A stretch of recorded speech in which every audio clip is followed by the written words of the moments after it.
Since my last offside video, FIFA has implemented a change in the rule, whereby if an offside player makes a play for the ball following a shot on goal, even if they do not touch it, the goal will be disallowed.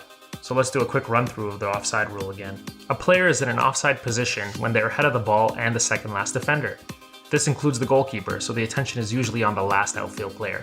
But this isn't always the case. In this clip, an offside is correctly called when the goalkeeper is acting as the second last defender. There's an outfield player in front of the attacker, but the offside position is defined by the second last defender. So this goal would be disallowed because of offside.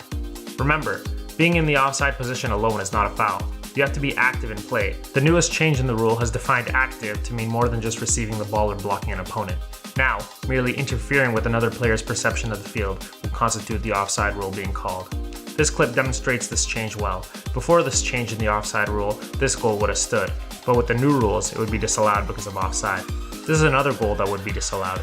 The player is not directly involved in the play, but his position distracts the goalkeeper in such a way that gives his team an advantage. Therefore, offside should be called. Let's stress again that the offside call is defined by when the ball is passed, and not when it's received. This goal is onside.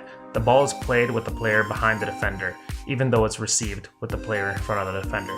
This goal is offside. The ball is played with the player in front of the defender, and it doesn't matter that it's received with the player behind the defender.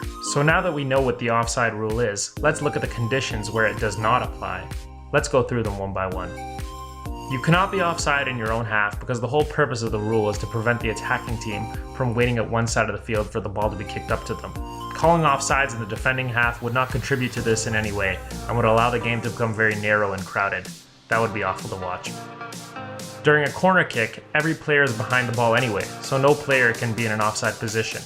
During goal kicks and throw-ins though, the offside rule is specifically not in effect for the first contact. When the pass is not from a teammate, the offside rule is not in effect. This can be very tricky to call. In this clip, the player who scores the goal is very clearly in an offside position. However, the ball comes to him following contact from a player on the other team. Thus, offside is not called. Here's another example of an offside player being allowed to play on because the pass was not from a teammate. One last point to make. The position of a player following a deflection off a post or another player is not considered.